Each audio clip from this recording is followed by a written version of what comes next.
와룡뭉치입니다. 오늘 11월 15일 오전입니다. 미국 시장 얘기 좀 중요한 부분들 한두 가지가 있어서 말씀을 좀 드려보고 우리 시장까지 말씀을 드려보도록 하죠. 얘기를 들어보시고 도움이 되셨다고 생각되시는 분들은 구독, 좋아요 한 번씩 눌러주시면 감사하겠습니다. 자, 바로 보도록 하죠. 일단 어제 미국 시장부터 보면요. 미국 시장은 어제 하루 조정이 나왔습니다. 나스닥 같은 경우 윗꼬리 길게 달고 음봉 별로 기분 좋은 캔들은 아닙니다. 결국은 11,400포인트 저항을 받는 흐름이다라고 보는 게 맞을 것 같고요. 이제 중요한 건 이제 11,000포인트에서 지지가 될 것이냐, 한 단계 더 내려와서 지지가 될 것이냐 여부를 좀 체크를 해봐야 될 부분인데, 어제 일단 있었던 상황들 중에 첫 번째 이제 좀 중요하게 우리가 봐야 될 내용을 하나 보게 되면, 일단 연준이 비중 높게 보는 부분은 아닙니다만 뉴욕 연은에서 발표하는 기대 인플레가 항상 있잖아요. 뉴욕 연은에서 발표하는 기대 인플레가 지난달에 5.4%였거든요. 이러면서 조금씩 줄어드는 모습들이 계속 좀 나타나는 듯한 이 흐름이었는데, 어제 일단 발표된 바에서는 5.9%로 다시 크게 상향됐습니다.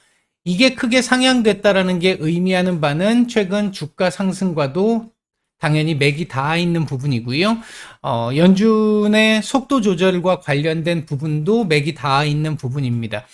이게 계속 올라가게 된다라고 한다면, 물론 미시간대 거를 봐야 합니다만, 이게 계속해서 이렇게까지 올라가게 된다라고 한다면 연준 입장에서도 지금까지 속도 조절에 대한 근거로 제시했던 것 중에 하나가 기대 인플레가 잘 잡혀 있기 때문이다라는 거였는데, 그 기대 인플레가 잡히지 않는 상황이기 때문에 더 매파적인 상황, 공격적인 상황으로 갈 수밖에 없습니다. 죄송합니다. 일단 이 부분이 하나 기분 나쁜 부분인데, 요건 이제 추이를 또 좀 지켜봐야 되겠죠. 이제 이거 낮추려고 하면요, 일단 기본적으로는 주가가 조금 더 조정을 보이긴 해야 합니다. 그러니까 제가 말씀드렸던 거에서 V자 반등이 아니라 어느 정도 약간 반등 이후에 옆으로 기어줘야 된다라고 했던 그 부분에서 놓고 봤었을 때, 과도하게 올라간 부분이 있다 보니까 기대 인플레도 당연히 올라갈 수밖에 없는 것이고, 이 부분이 올라가다 보니까 아무래도 또 시장에서는 불안감, 이 두려움, 이런 부분들이 나타날 가능성 배제할 수는 없는 상황입니다.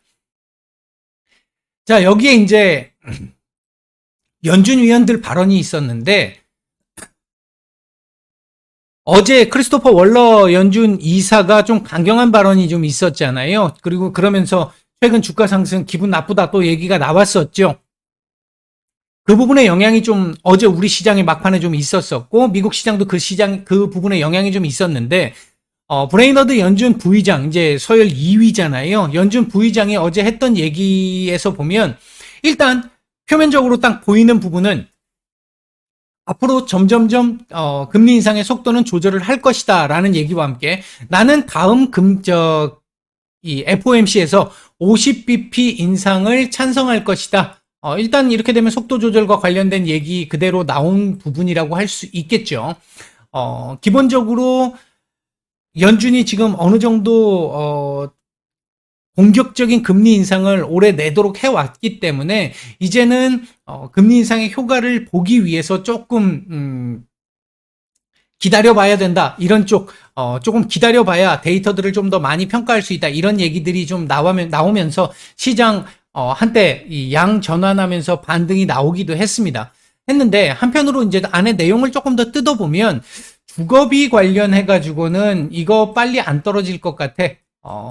아직까지 이 수요 서비스 쪽이나 그다음에 주택 가격 쪽, 이쪽은 아직도 너무 강력해. 이런 상황이기 때문에 주택 관련 지표는 내년까지도 계속 지속될 수 있어 라는 얘기가 있었고요. 이건 좀 달갑지 않은 소식이죠. 지금 이번 10월 CPI가 주택 관련 지표들이 포함되지 않으면서도 이만큼까지 떨어졌던 거에 대해서 굉장히 반가워했지만, 그 이후에 주택 관련 지표들이 반영이 되면 훨씬 더 떨어지는 속도가 빨라질 것이기 때문에 연준의 금리 인상의 속도 조절뿐만 아니라 그 이후에 홀드 기간도 좀 줄어들 수 있을 것이다라고 하는 부분들에 대한 어떤 기대감이 있었는데 일단 그 기대감을 조금 지울 수 있는 얘기가 좀 나온 것 같고요. 그리고 주거비 관련해서는 오히려 PC 쪽에 코어 PC 쪽을 조금 더 주목해 봐야 돼라고 일단 얘기가 있었었고요. 그다음에 레저 쪽이나 숙박업계 쪽에서의 이 수요 공급 불균형이 너무 심해서 아직까지 서비스 쪽이 굉장히 강한 흐름을 보이고 있고, 이 부분은 임금이 얼마나 빨리 떨어지는지를 봐야 돼라고 얘기를 함으로써 향후 고용보고서에 나오는 임금 인상 상승, 임금 상승률, 이 부분에 조금 더 포커스를 맞춰서 봐야 될 것 같아라고 일단 이 시사를 좀 해주었습니다. 어제 일단 얘기했던 부분들 생각을 해보면 일단은 그렇게 썩 좋은 얘기는 아니었습니다. 겉으로는 일단 50bp 얘기를 했지만 향후 흐름을 봤을 때 그렇습니다. 내년까지의 흐름을 놓고 봤었을 때 그렇게 반가운 얘기는 아니었다라고 저는 개인적으로 해석을 하고 있고요. 현재 시장에서 반영하고 있는 최종 금리 수준은 5에서 5.25입니다. 제가 말씀드린 것보다 조금 더 높은 상황이긴 한데요. 이 부분은 이제 다음 달 CPI 발표되고 나면 또 조정이 될 부분이기 때문에 뭐 그냥 지금 수준이 이렇다 정도로만 알고 계시면 될 것 같습니다. 그리고 이제 중간선거에서 결국 민주당이 승리하면서 이거 다시 달러 강세 흐름이 나타날지 지켜봐야 된다라고 말씀을 드렸는데, 그 부분은 이제 우리가 주목해서 봐야 된다라고 말씀을 드렸는데, 일단 달러가 아주 강하지는 않지만, 조금씩 강세를 보이는 듯한 흐름은 좀 있었고요. 국채금리 역시도 상승하는 모습을 좀 보였습니다. 어제 이 미중 정상회담이 5년 만에 대면 정상회담이 있었는데요. 뭐 말씀드렸듯이 특별한 내용은 없었습니다. 일단 입장차를 확인하는 정도의 수준이었고, 그나마 타협점을 좀 볼 수 있는 부분, 이게 있으니까 정상회담을 하지 이거 아니면 정상회담 하지 않을 가능성 높았다 이렇게 말씀드렸던 부분에서 기후 문제 관련한 부분, 이쪽은 일단은 채널을 어느 정도 복원한 상태로 볼 수 있을 것 같습니다. 그렇게 되면 기후변화 관련해 가지고 관련주들 뭐 신재생도 해당될 수 있겠고요. 이쪽은 앞으로도 조금 더 주목을 해서 볼 필요는 있겠죠. 일단 그런 부분들이 하나 있었다. 어쨌든 지금 현재 구간은 이제는 조정 구간입니다. 최근 반등이 너무 강했기 때문에 여기서 미국 시장의 경우에는 오늘도 조정 가능성은 일단 1차적으로 높습니다. 다만 이번 주에 지금 일정들이 많잖아요. G20 지금 오늘부터 시작을 하는 부분이 있고요. 그리고 이번 주 후반으로 넘어가면서 주말로 넘어가면서 에이펙 정상회담까지 연결이 돼 있습니다. 여기에서 이제 어떤 이 모멘텀을 줄 수 있는 내용들이 나올지 여부 조금 더 체크를 좀 해봐야 될 것 같고, 뭐 나온다면 우크라이나 재건과 관련된 부분, 그리고 기후변화와 관련된 부분, 이런 부분들 얘기 있을 수 있고요.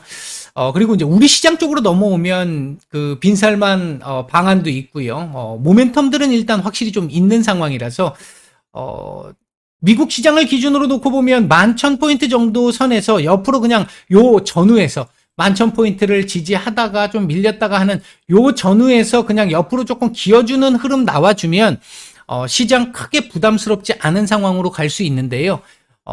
여기서 더 올라간다거나 아니면 이거 올라가는 건 상당히 좋지 않은 그림이 될 수 있고요. 내려간다고 한다면 한 1,800포인트 정도에서는 최소한 지지를 좀 해주기를 기대를 하고 있는 정도의 상황. 지금은 오르면 오히려 이후에 더 강하게 두드러 맞을 수 있기 때문에 지금은 오르면 안 된다. 조정 구간에서는 조정을 해줘야 한다. 이게 일단 제가 오늘 드리고 싶은 말씀이고요.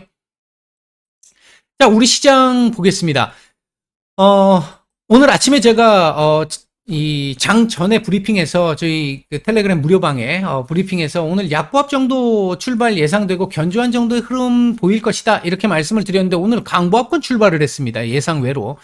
이 부분도 사실 조정 구간에서 조정을 해줘야 되는 구간에서 이렇게 강하게 출발하는 거 별로 기분 좋은 거 아니죠. 왜? 어차피 장중에 떨어질 수밖에 없으니까. 이렇게 되면 음봉 만들잖아요. 별로 기분 좋은 상황은 아닌데 결국 일단 지금 장중 장 초반에 반등이 좀 나오는 듯 했습니다만 결국은 지금 밀리는 흐름이 나오고 있는데 외국인들 코스피 중심으로 매도가 좀 강하게 나오고 있고요. 선물 다시 매수 전환했네요. 근데 아직은 의미 있는 수준은 아닙니다. 시장 전체적인 수급은 대략 중립 정도 수준입니다. 장 초반에 우호적인 수급이었습니다만 조금씩 둔화가 되면서 현재는 중립 정도의 수준인데 코스피를 중심으로 지금 조금 더 밀리고 있는 흐름들이 나타나고 있는데 이 부분은 제가 그동안 계속 말씀드렸던 거예요. 지금 이제 우리가 이번 조정 구간에서 확인하고 체크해야 될 가장 중요한 부분 중에 하나가 뭐냐면 그동안 코스피 중심의 상승이 아주 강했지 않습니까? 이 코스피 중심의 시장에서 키 맞추기가 나올 것이냐, 닭 쪽으로 조금 옮겨와 줄 것이냐 하는 부분 하나. 그리고 두 번째는 코스피 중심의 시장이 만들어졌다라는 게 대형주 중심의 시장이었단 말이죠. 이게 중소형주 쪽으로 확산이 좀 더 될 수 있겠느냐 하는 이 부분이 우리가 지금 이번 조정 구간에서 확인하고 체크를 해야 될 부분입니다. 이 부분만 조금 진행이 된다라고 한다면 이번 조정은 아주 건강한 조정이 될 수 있고 이후부터 시장 정상화로 넘어갈 수 있는 상황은 됩니다. 말씀드렸듯이 이번 CPI 이후에 이번 주 들어오면서 시장 안정화는 나오는 상태입니다. 지금 보시면 시장 밀려도 0.2%, 0.3% 뭐 이 정도밖에 안 되잖아요.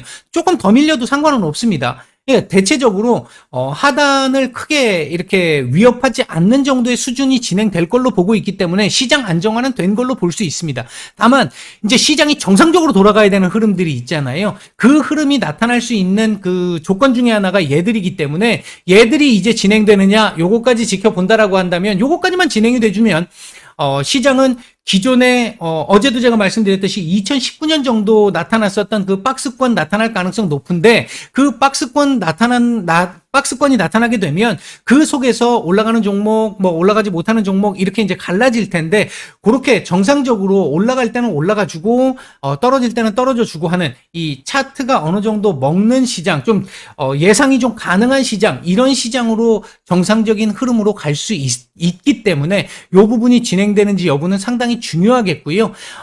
지금 현재까지의 흐름으로 놓고 보면 만족스러울 정도는 아닙니다만 개미 눈물만큼 발톱 밑에 때만큼씩 개선세는 나타나고 있는 듯한 모습이 있다. 그 정도 말씀을 드릴 수 있겠고요. 현재 장 초반 움직이고 있는 섹터들 보게 되면 이거 제가 라이브 때 한번 말씀을 드리려고 했던 섹터 중에 하나인데 터널 관련한 섹터들 오늘 뉴스가 떠버렸죠. 터널 관련한 섹터들 움직임이 좀 나오는데 이것도 지금 잘 보시면 이렇습니다.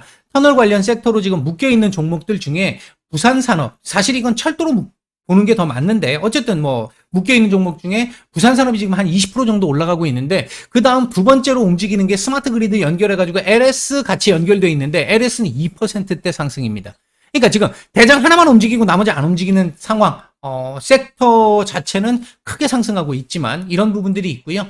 그 다음에 이제 우크라이나 재건주들 움직임이 상당히 좋지요. 아무래도 지금 요번에 또 얘기가 나온 부분들도 있고요. G20에서도 또 얘기가 나올 거기 때문에, 얘 같은 경우도 지금 보시면 KH건설이 상한가입니다만, 두 번째로 지금 움직이는 상승률이 높은 게 데모인데, 데모 9%고요. 그 밑으로는 서현탑이 한 5.8%, 나머지는 3%, 1% 지금 이렇게밖에 안 나옵니다. 그러니까 아직까지 수급 확산이 많이 나오고 있는 상황은 아니며 섹터가 하나 움직인다라고 했었을 때 섹터 전반적으로 다 데리고 가는 게 아니라 한두 종목만 움직이는 이런 상황들 아직까지는 정상화까지는 조금 가야 할 길이 좀 더 남은 그런 정도의 흐름이다라고 볼 수 있겠고요.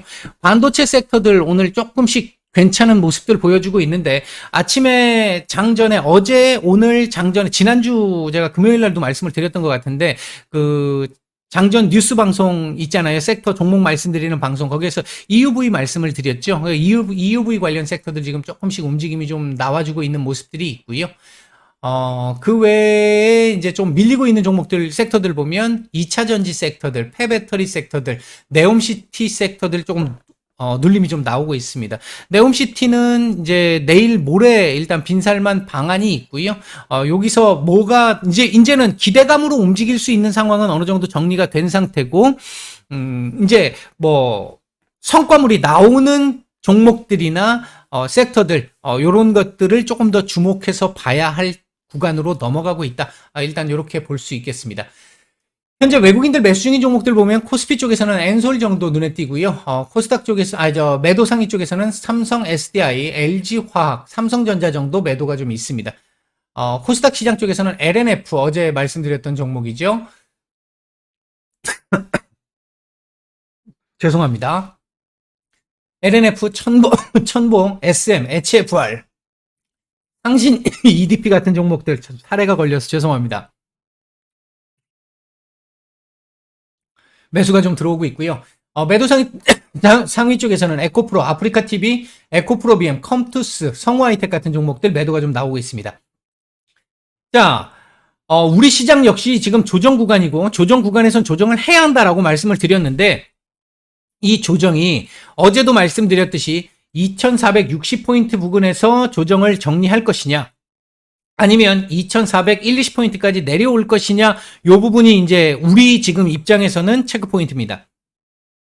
만약 2460포인트 정도에서 지지가 된다라고 한다면 옆으로 조금 기는 기간이 조금은 더 길어질 수 있습니다. 아까도 제가 말씀을 드렸듯이 이번 주 단기적인 모멘텀들은 상당히 많기 때문에 변수가 있긴 하겠습니다만 일단 옆으로 기는 흐름이 나올 가능성, 조금 더 길게 나올 가능성이 높겠고요. 만약 여기까지 밀려준다라고 한다면 단기적으로 조금 더 밀린 이후에 반등은 약간 더 나올 수 있습니다. 지금부터 중요한 건 이제 조정이 어디에서 마무리되느냐, 어느 선에서 마무리되느냐에 따라서 그 라인을 기준으로 전략을 짤 수 있는 거죠. 이 라인 부분까지 내려온다라고 한다면 결국 그러니까 2460포인트를 이탈하게 된다라고 한다면 새롭게 내가 매수를 한다라고 했었을 땐 여기까지 기다려주는 게 맞을 거고요.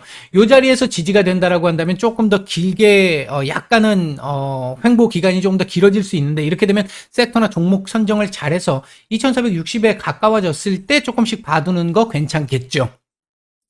일단 기본적으로 그 정도 흐름으로 보시면 될 것 같고 지금부터 시작해서 한 며칠 정도 조정이 나온다라고 했었을 때 이 조정이 어디에서 조정이 정리가 되느냐 하나, 두 번째 수급 확산세가 얼마나 중소형주로의 확산세가 얼마나 강하게 나올 수 있느냐 하나, 그리고 마지막으로는 코스닥이 상대적으로 코스피에 비해서 많이 떨어졌었기 때문에 키 맞추기를 얼마나 할 수 있겠느냐 하나, 요 세 가지가 지금부터 체크해야 할 체크 포인트라고 볼 수 있을 것 같습니다.